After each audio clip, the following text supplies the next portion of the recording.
Cities with many functions. ठीक है, एक सिटीज के क्या क्या अलग अलग फंक्शन होते थे। वेरी ऑफन एक जो सिंगल टाउन कोई भी इस टाइम पीरियड के अंदर जब लोकेटेड था, तो वो उस टाउन की इंपॉर्टेंस बहुत सारे रीजंस के लिए थी। मतलब वो टाउन एक इंपॉर्टेंट हुआ करता था एक से ज़्यादा रीजन के लिए। जैसे हमारे कोर्स के अंदर मैंने आपको पहले भी बताया था, मथुरा की इंपॉर्टेंस बहुत ज़्यादा है एंशियंट इंडिया के अंदर। ठीक है, काफ़ी ज़्यादा चीज़ें मथुरा में बारीकी से आपको यहीं पर देखने को मिल जाएंगी आज की क्लास के अंदर। एक एक करके देखना, मथुरा की इंपॉर्टेंस आज आ सकती है। मथुरा फॉर्म ऑफ आर्ट भी हमारे आर्ट एंड कल्चर का पार्ट है, जो कि हम नितिन सिंघानिया के अंदर कवर करेंगे। ठीक है, बेसिक तरीके से मथुरा के बारे में जानते हैं। मथुरा कहाँ पर है सबसे पहले मुझे ये बताओ। पक्का? ठीक है, उत्तर प्रदेश के अंदर है। मथुरा एक इम्पॉर्टेंट सेटलमेंट रहा है लगभग 2500 सालों के लिए। ये इम्पॉर्टेंट इसलिए था क्योंकि इसकी जो लोकेशन थी वो कुछ ऐसे थी कि ये क्रॉस रोड्स पे अवेलेबल था। मतलब क्रॉस रोड समझे ना, मतलब जो रास्ते जैसे ऐसे काटेंगे दूसरे को। एक रास्ता जैसे कि ये ए है और ये बी है, तो ये रास्ता अगर एक दूसरे को काट रहे हैं तो ये क्रॉस रोड्स है। ठीक है, it was important because it was located at the cross roads of two major routes of travel and trade. दो इंपॉर्टेंट ट्रैवल और ट्रेड के जो रूट थे उनसे काटता था ये। एक तो north west, from the north west to the east, और नॉर्थ टू साउथ। ठीक है, जैसे ये यहां पर जैसे ये इंडिया है,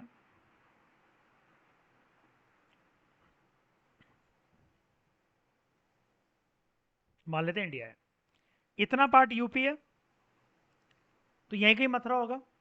तो एक तो ये नॉर्थ और साउथ को मैं चेंज कर लेता हूं कलर, यहां पर देखो। एक तो ये नॉर्थ को और साउथ को यहां से इधर से काट रहा है। ठीक है, क्रॉस रोड्स पे अवेलेबल है। और मथुरा कुछ मतलब मान लेते हैं हम कि कुछ यहां अवेलेबल है। तो यहां पर देखो, from north west to the east, तो ये देखो north west to the east इस तरफ एक यहाँ पर अवेलेबल है। तो दो मेजर रूट्स ऑफ ट्रैवल जो थे ना, ये नॉर्थ वेस्ट यहाँ पर करके, कि ईस्ट की तरफ यहाँ पर जाना है, मथुरा की तरफ यहाँ पर जाना है, और नॉर्थ टू साउथ अगर ट्रैवल करना है तो मथुरा से होकर गुजरना पड़ेगा। मथुरा की इंपॉर्टेंस थी। ठीक है, यहाँ पर बड़े सारे मेजर फोर्टिफिकेशन फोर्ट्स वगैरह लोकेटेड थे सिटीज़ के इर्द गिर्द, और बड़े सारे मंदिर के लिए फेमस था।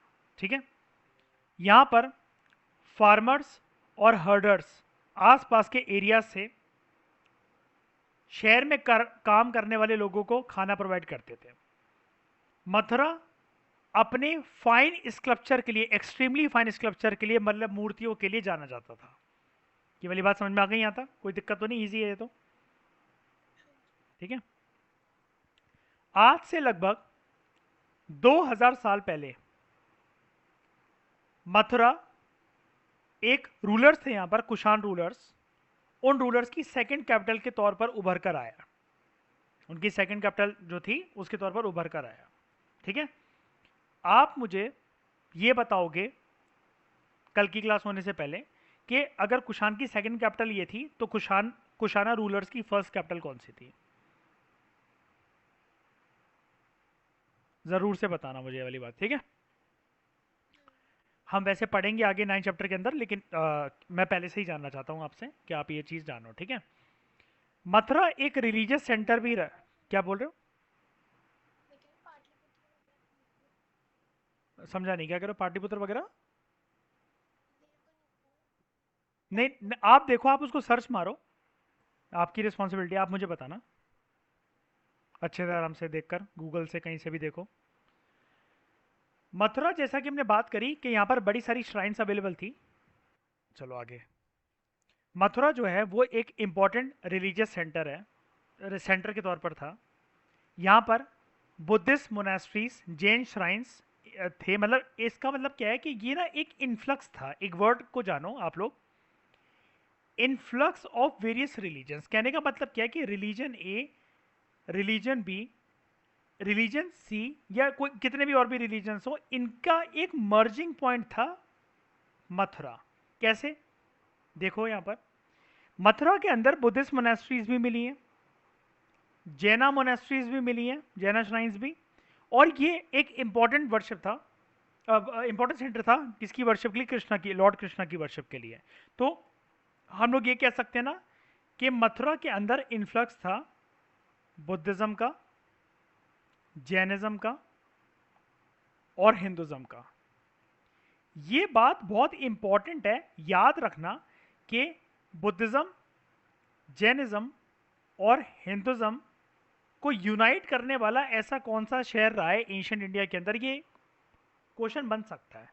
या फिर मथुरा के अंदर ये पूछा जा सकता है कि रिलीजन्स की एक चॉइस दी जा सकती है आपको कि बुद्धिज्म, जैनिज्म, हिंदुज्म, वैष्णविज्म, ऐसा करके मतलब डिफरेंट रिलीजन्स की आपको चॉइस, इस्लाम मतलब इस्लाम हो जाएगा इसकी जगह, इस्लाम ऐसा कोई चॉइस दी जा सकती है। तो फिर क्वेश्चन बन सकता है 1 and 2 ओनली, 2 and 3 ओनली। तो ये वाली बात आप याद रखना, ठीक है।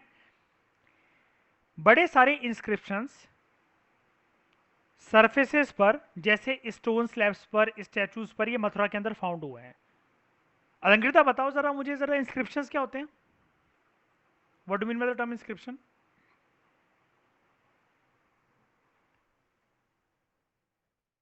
हाँ अलंकृता, आशिमा, इंस्क्रिप्शन क्या होते हैं? इस वर्ड का क्या मतलब है? Very good, hard surfaces. जो, हाँ, आ रही है। जो सॉफ्ट सरफेस पे लिखे जाते हैं उनको क्या बोलते हैं हम लोग? क्षमा, जो सॉफ्ट सरफेस के ऊपर लिखे जाते हैं उसको क्या कहते हैं हम लोग? Very good, manuscript. तो बेसिक टर्मिनोलॉजी हम लोग जानते हैं कि क्या यूज होता है, कैसे यूज होता है, ठीक है। हार्ड सरफेस के ऊपर लिखे जाने वाले इंस्क्रिप्शन, ये रहा इंस्क्रिप्शन। सॉफ्ट सरफेस के ऊपर लिखे जाने वाली जो चीजें होंगी उनको हम लोग कहते हैं मैन्यूस्क्रिप्ट, ठीक है। यहाँ तक कोई दिक्कत तो नहीं? आगे बात करते हैं। जर्नली होता क्या था, दीज आर शॉर्ट इंस्क्रिप्शंस, छोटी छोटी इंस्क्रिप्शंस थी जो कि मथुरा में हमें मिली हैं। इसके इन इंस्क्रिप्शंस के अंदर कुछ चीज़ तो, कुछ डिटेलिंग तो बताई गई होगी ना। तो इनके अंदर कुछ बातें जो मेंशन थी वो ये थी, gifts made by men and sometimes women to monasteries and shrines. मर्द और औरतें जो कुछ दान पुण्य करती थी जैना बुद्धिस्ट मोनास्ट्रीज के अंदर, हिंदू टेम्पल श्राइन्स के अंदर, जो कि लॉर्ड कृष्णा को डेडिकेटेड थे, उनके बारे में बताया गया है, ठीक है। अब ये जो मोनेस्ट्रीज एंड श्राइन्स जो होती हैं, इनको बनवाएगा कौन? कोई लोकल बंदा तो कोई बनवा नहीं सकता। या तो नंबर ऑफ ट्रेडर्स पैसा इकट्ठा करके कुछ पैसा जोड़े और मोनेस्ट्रीज और श्राइन्स बनवाएं बुद्धिज्म और जैनिज्म के लिए, या कुछ टेम्पल्स कंस्ट्रक्ट करवाएं। सबसे बेस्ट ऑप्शन एशियंट इंडिया के अंदर जो अवेलेबल था और जो हम कह सकते हैं 90% टाइम, या तो कोई राजा या रानी इसके लिए पैसा देते थे कि मोनेस्ट्रीज और श्राइन्स बन सकें, ठीक है। तो ये देखो यहाँ पर, किंग्स और क्वींस पैसा देते थे, फंडिंग करते थे कि कैसे मोनेस्ट्री और श्राइन्स बन सकती हैं। इसके अलावा और कौन कौन था ये याद रखना आपको, कुछ इंपॉर्टेंट ऑफिसर्स जिनकी हैसियत थी पैसा देने की इन मोनेस्ट्रीज और श्राइन्स के लिए, कुछ मर्चेंट्स, क्राफ्ट पर्सन्स, ठीक है, ये भी दे देते हैं। फॉर इंस्टेंस, एक इंस्क्रिप्शन जो हमें मथुरा से मिली है, one out of all the inscriptions, Mathura से एक इंस्क्रिप्शन जो रिकवर हुई है वो हमें ये बताती है कि कैसे गोल्ड स्मिथ कौन होते हैं? आशिमा, अलंकृता, कौन होते हैं गोल्ड स्मिथ?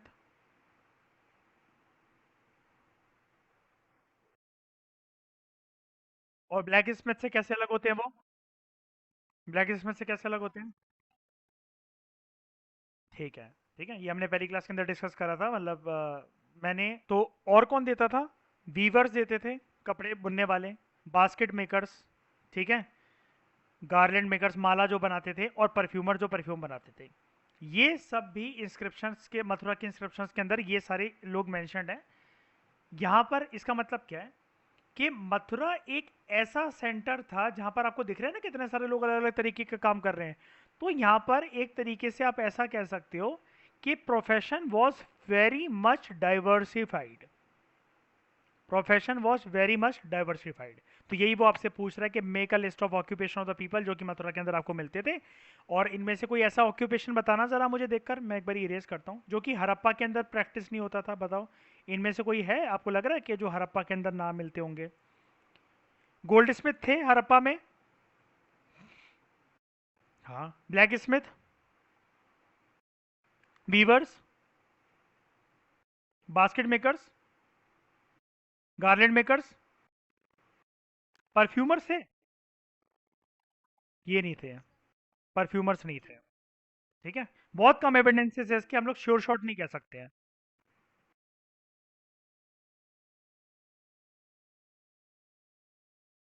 थे, अच्छा। तो तो वो ये कह रहा है कि list one occupation that was not practice in Harappan civilisation, तो इसका मेरे ख्याल से एनसीईआरटी की बेसिस पर ये पूछ रहा है, पुरानी एनसीईआरटी, बाद में एविडेंसेस शायद से हो सकता है मिले हो। हाँ, तो परफ्यूमर्स मैं भी, क्योंकि उस दिन कशिश से यही बोल रहा था कि नहीं थे, अगर आप बोल रहे हो तो मैं एक बारी क्रॉस चेक कर लूंगा, परफ्यूमर्स थे। और परफ्यूमर्स होते भी होंगे यार, क्यों नहीं होते होंगे।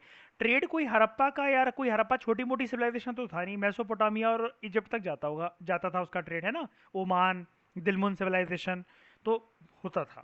ठीक है, कह सकते हैं हम लोग होता था। अब बात करते हैं यहाँ पर बड़े out of all the professions crafts और क्राफ्ट पर्संस की क्या इंपॉर्टेंस थी इस टाइम पीरियड के अंदर। ठीक है, देखते हैं इसको। We also have archaeological evidences for crafts. Crafts क्या होता है, क्या होता है क्राफ्ट, अगर नॉर्मल भाषा में बोले तो, सिंपल अगर मुझे किसी को बताने क्राफ्ट का मतलब क्या होता है, कोई भी क्रिएटिविटी की चीज हैंडमेड, है ना, जो कि किसी यूज में आए या किसी डेकोरेशन में आए, इसको क्राफ्ट बोल सकता हूं ना मैं, कोई दिक्कत, बताओ, नहीं ना, हाँ। तो हमारे पास कुछ आर्कियोलॉजिकल एविडेंसेस इस टाइम पे क्राफ्ट्स के, जैसे एक्सट्रीमली फाइन पॉटरी जो कि यूज होती थी, जिसको यहां पर एक नाम दिया गया था specially, northern black polished ware. ठीक है, ब्लैक पॉलिशिंग होती थी इस पॉटरी के ऊपर, इसको अपना नाम इस N P NBPW northern black polish ware को नाम अपना मिलता है फ्रॉम द फैक्ट, क्योंकि जनरली ये north part of the subcontinent के अंदर मिलती थी और ब्लैक पॉलिशिंग इसके ऊपर होती थी। आप ऐसा समझ लो इसको कि जैसे ये नॉर्थ इंडिया है, नॉर्दर्न पार्ट है सब कॉन्टिनेंट का, यहाँ से मिलती थी, और इस पॉटरी को बनाने के बाद इसके ऊपर एक तरीके से ब्लैक कोटिंग होती थी।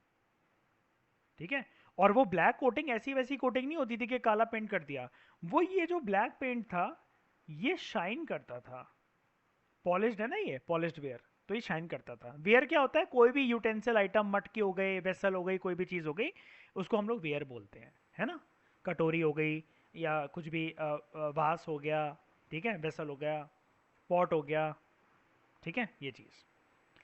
तो वो हमसे कह रहा है, रिमेंबर डैट आर्कियोलॉजिकल एविडेंस बड़ी सारी क्राफ्ट्स के लिए सर्वाइव नहीं कर सका, डेफिनेटली नहीं कर सका, हर चीज़ें तो 100% एंशिएंट इंडिया की इतने टाइम तक सर्वाइव नहीं कर सकती ना।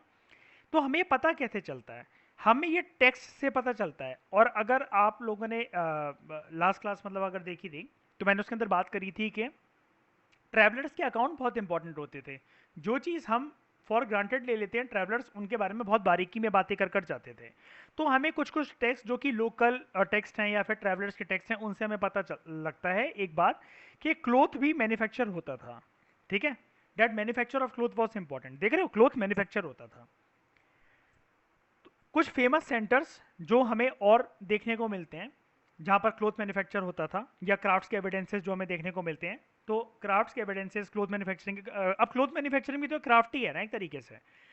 यहाँ पर कुछ फेमस सेंटर्स जो हमें देखने को मिलते हैं, नॉर्थ इंडिया में हमें देखने को मिलता था वाराणसी, वेयर इज, ये क्या हो गया, वेयर इज वाराणसी, ठीक है, एक मिनट रुको, हाँ अब सही है, वाराणसी यूपी के अंदर, और मदुरई, तमिलनाडु। तो दोनों मर्द और औरतें इन सेंटर्स में काम करते, तो ये चीज याद रखना कि यहाँ पर ना इक्वालिटी प्रैक्टिस होती थी when it comes to the gender profession, कि क्राफ्ट जो है, क्या वो सिर्फ मर्द बनाते थे, क्या सिर्फ औरतें बनाती थी, जी नहीं, इस टाइम तक आते आते दोनों बनाते थे। ठीक है, यहाँ तक हमारी बात कवर हो गई। फिर बात करते हैं हम लोग, यहाँ पर साइड में देखो, नॉर्दर्न ब्लैक पॉलिश्ड वेयर की, NBPW की। ये नॉर्दर्न ब्लैक पॉलिश्ड वेयर क्या होता है, जैसे कि मैंने आपको बताया, वेयर एक कोई भी एक बर्तन हो सकता है, कोई भी एक चीज़ हो सकती है जिसके अंदर सामान स्टोर करके रखा जा रहा हो, खाना परोसा जा रहा हो, कोई भी ऐसा एक चीज़ हो सकती है। नॉर्दर्न ब्लैक पॉलिश्ड वेयर एक हार्ड पहिए से बना हुआ, जैसे पॉटरी बनती है ना पहिए से, मटके बनते हैं पहिए से, आपने देखोगे ना, बील मेड पॉटरी, इसकी लुक एक मेटेलिक लुक वेयर की थी, और ये शाइन करता था, इसका सरफेस ब्लैक सरफेस था लेकिन फिर भी शाइन करता था, क्योंकि अगर आप यहाँ पर नाम देखो पॉलिश्ड वेयर, पॉलिश्ड वेयर है ये, ठीक है, शाइनिंग सरफेस, शाइनिंग लुक आती थी इसकी। जो पॉटर था जो कि पहियों पे रखकर इस तरह की पॉटरी बनाता था, नॉर्दर्न ब्लैक पॉलिश वेयर वाली, वो क्या करता था, अर्दन वेयर को, जिस भी बर्तन को वो यूज करता था, पहले टेराकोटा मिट्टी से बनाता था, बहुत हाई टेम्परेचर पे, बहुत हाई टेम्परेचर पे, किन में, किन जानते हो ना, जहां पर ईंट की भट्टियां होती हैं, जहां पर ईंटें गर्म होती हैं, जिसकी वजह से चारकोल का इफेक्ट कह लो, कार्बन इफेक्ट कह लो, आउटर सरफेस उसका काला हो जाता था, और पॉटर यही चाहता था कि काला हो, ठीक है। उसके बाद एक फाइन ब्लैक स्लिप, कोई चीज होती होगी मटेरियल भाई जिसकी वजह से पॉलिशिंग इफेक्ट आ जाता होगा, वो उसके ऊपर अप्लाई करी जाती थी, जिससे पॉटरी को फाइनली मिरर लाइक शाइन मिल जाती थी। अब ये कुछ इंपॉर्टेंट नहीं है, बस आप ये याद रखना कि ये इतनी इंपॉर्टेंट पॉटरी तो ये पहिए से बनाई जाती थी, it was a wheel made pottery. बाकी सब तो यार नॉर्मल सी बातें हैं कि यार जैसे कोई भी घड़ा मटका कोई भी बर्तन बनेगा गर्म होकर और वो होकर, तो ये चीज़ आप याद रखना, वो तो नॉर्मल सी बात कर रहा है, ठीक है। बड़े सारे क्राफ्ट पर्सन्स, आगे देखो, बड़े सारे क्राफ्ट पर्सन्स और जो मर्चेंट्स थे, अब उन्होंने इस टाइम पर ना ग्रुप्स बनाना शुरू करे, एसोसिएशंस बनाना शुरू करी, और उन एसोसिएशंस को एक नाम दिया गया श्रेणी। क्या नाम दिया गया? श्रेणी। इन श्रेणीज के अंदर क्या होता था, क्राफ्ट पर्सन्स होते थे, ठीक है, craft persons, the श्रेणीज of craft persons provided training, raw material को प्रोक्योर करने का इनका काम होता था, और फिनिश प्रोडक्ट्स को डिस्ट्रीब्यूट करने का काम होता था इन श्रेणीज का। फिर ये जो श्रेणीज थी, पहले क्राफ्ट पर्सन्स की बनी, फिर मर्चेंट्स की बनी, इन्होंने ऑर्गेनाइज करा कि हम साथ मिलकर ट्रेड करा करेंगे, व्यापार करा करेंगे। श्रेणीज के अलग अलग काम आपको वो बता रहा है राइटर यहाँ पर, ठीक है, आप समझो इस बात को, मैं एक बार फिर से अरेज करके आपको इसके, अगर मैं फंक्शंस 1 2 3 करके बताऊं, श्रेणीज क्या है, शुरू शुरू में क्राफ्ट पर्सन्स और मर्चेंट्स ने एक ग्रुप बनाया कि हम अकेले अकेले व्यापार करके अकेले अकेले मुनाफा नहीं कमाएंगे, हम ग्रुप में कमाएंगे मुनाफा। अगर हमें ट्रेड करना है, इंडिया के बाहर ट्रेड हो रहा है, या किसी एक रीजन से दूसरे रीजन, नॉर्थ इंडिया से साउथ इंडिया, साउथ इंडिया से north India, waste India, north west frontier, यहाँ पर सारी जगह पर अगर ये ट्रेड हो रहा है, कुछ माल का लेन देन हो रहा है, ग्रीस जा रहा है, कोई सामान, कोई वहां से सामान आ रहा है, तो हम ग्रुप में डील करा करेंगे। हम एक ग्रुप बना लेंगे, कार्टेल बना लेंगे, बेसिकली एक एसोसिएशन बना लेंगे, और फिर हम मुनाफा मिलकर खाएंगे। क्योंकि मान लो कि हम लोग जैसे A B C D E 4 5 person हैं हम लोग, आपके पास हो सकता है रॉ मटेरियल 1 हो, 2 हो, इसके पास 3 हो, यहाँ 4 हो, और इसके पास 5 हो। हम ये सोच रहे हैं कि क्यों ना हम एक साथ मिल जाएं, और जो जो चीज़ें जिसके पास कमी है वो बाकी कोई और पर्सन प्रोवाइड कर देगा, और फिर जो प्रॉफिट होगा वो हम मिल बांट के चारों पांचों पर्सन वो आपस में बांट लेंगे, तो इससे हमें ज़्यादा मुनाफा मिल जाएगा, ज़्यादा फायदा मिल जाएगा, और ज़्यादा सिरदर्दी पालनी नहीं पड़ेगी। इसलिए एसोसिएशंस बने श्रेणी। श्रेणी जो थी क्राफ्ट पर्सन की, जिसमें क्राफ्ट पर्सन होते थे, मतलब क्राफ्ट पर्सन का एक ग्रुप मान लो, आप एक गैंग मान लो, वो ट्रेनिंग प्रोवाइड करते थे, रॉ मटेरियल्स को प्रोक्योर करते थे, और फिनिश प्रोडक्ट को डिस्ट्रीब्यूट करते थे। जो मर्चेंट्स की श्रेणी थी, वो बेसिकली ट्रेडिंग में इन्वॉल्व होते थे कि सस्ते रेट पर कोई सामान खरीदने और महंगे में बेच देना, और जो उनका मार्जिन मिला वो उनका प्रॉफिट हो गया। उसके अलावा वेरी इंपॉर्टेंट थिंग जो कि आपको याद रखनी चाहिए, क्वेश्चन बन सकता है इसके ऊपर, श्रेणीज ना बैंक की तरह भी सर्व करा करते थे। तो आप ऐसा कह सकते हो, इंडियन सब कॉन्टिनेंट के अंदर one of the first bankers कौन थे, तो आप कह सकते हो कि मर्चेंट्स और क्राफ्ट मर्चेंट्स के ग्रुप्स, और ये जो आप चलो मर्चेंट्स और वर्ड यूज मत करो, मैं स्पेसिफिकली आपको बाद में बता दूंगा, ये तो हम 6 कर रहे हैं। श्रेणी इसको आप बोलो कि they were regarded as first bankers of ancient India, ठीक है, जहां पर जो अमीर व्यक्ति इन इलाके के, या जिनको ये लोग जानते थे, जो अमीर मर्द और औरतें हैं, वो एक तरीके से इनके पास अपना पैसा डिपॉजिट करते थे, ठीक है, पैसा डिपॉजिट करते थे, तो एक तरीके से ये अपना पैसा इनके पास इन्वेस्ट करते थे, और इनको अपना इंटरेस्ट मिल जाता था। आप समझने की कोशिश करो, यहां पर देखो ये स्ट्रक्चर जो मैं बना रहा हूं, ये श्रेणी, कोई रिच यहां पर मर्चेंट है या क्राफ्ट पर्सन है, हम लेकिन एक मर्चेंट मान के चल लेते हैं, एक मर्चेंट है ए, श्रेणी एक बैंक की तरह फंक्शन कर रहे हैं। ये मर्चेंट जो है या जो ट्रेडर है, ये बहुत सारा पैसा है इनके पास, और ये अपना पैसा यहाँ पर श्रेणीज के पास रख दे रहे हैं। क्यों रख दे रहे हैं भाई, पैसा अपने पास क्यों नहीं रखने? श्रेणीज ने इनको ये बोला है कि अगर आप हमें इतना पैसा अगर आप हमारे पास रख देते हो, 10 रुपये अगर आप हमारे पास रख देते हो तो हम आपको एक हफ्ते का 1 रुपये एक्स्ट्रा दिया करेंगे, just because of the fact के 10 रुपये आपके इन्वेस्टेड है और हम 1 रुपये का ब्याज आपको दे रहे हैं, इंटरेस्ट देंगे हम आपको, आपके 10 रुपये में 1 रुपये देंगे। तो उनको लगता है हाँ ठीक है यार, घर पे पड़ा पड़ा पैसा क्या करना है कि हम इनको इनके पास डिपॉजिट करवा देते हैं। श्रेणी इसकी क्या हेल्प हो जाएगी इससे बैंकर से, ये किसी और मर्चेंट और ट्रेडर को लोन दे सकते हैं। ठीक है, जैसा कि आज के टाइम में बैंक काम करते हैं कि ये पूरा का पूरा 10 रुपये इन्होंने उठाकर दे दिया, फिर इससे भी इंटरेस्ट ये लेंगे और बाद में इनके पास प्रिंसिपल अमाउंट और इंटरेस्ट अमाउंट घूम कर आ जाएगा। तो यहां से एक साथ पूरा पैसा इनके पास आ गया जिसको ये किसी और को लोन के तौर पर देंगे। इससे मान लो इस मर्चेंट ए को ये दे रहे हैं 1 रुपये इंटरेस्ट, और जिसको दिया है बी को लोन दिया है जिसको पूरा, उससे इंटरेस्ट वसूला जा रहा है 3 रुपये। तो 2 रुपये तो फिर भी इनका फायदा हो गया कि नहीं हो गया। और ऐसे ही तो आज के टाइम में बैंक काम करते हैं कि नहीं करते हैं बताओ। बैंकिंग का बेसिक फंक्शन तो यही है ना, वरना बैंक सर्वाइव कैसे कर रहे हैं। समझ गए।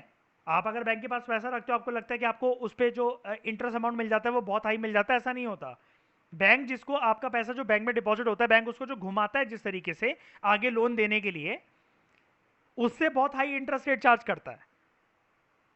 आपका आपको उसका फायदा मिल जाता है, लेकिन आपको एक एग्जांपल के तौर पे मैं आपको बता रहा हूं कि जिस पर्सन को बैंक ने लोन दिया उससे बैंक ले रहा है 5% इंटरेस्ट उसके प्रिंसिपल अमाउंट पे, और आपके बैंक में जो रखे हुए पैसे हैं आपको मिल रहा है उस पर 1 या 2% इंटरेस्ट। तो फिर भी 3% का तो मार्जिन बैंक के पास हुआ ना, और ये जो 3% होता है यही बैंक का प्रॉफिट होता है।